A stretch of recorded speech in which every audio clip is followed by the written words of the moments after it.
समधी जी के मोछिया कमाल कइले बा। ए जी समधी जी के मोछिया कमाल कइले बा। हमरा आंगन में झाड़ू के काम कइले बा।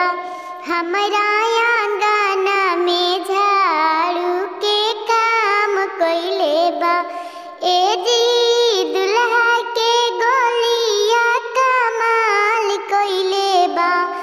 ए जी दुल्हा के गोलिया कमाल कइले बा।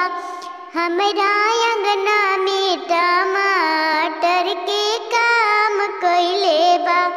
हमरा अंगना में टमाटर के काम कइले बा। ए जी समधी के दीदिया कमाल कइली ना।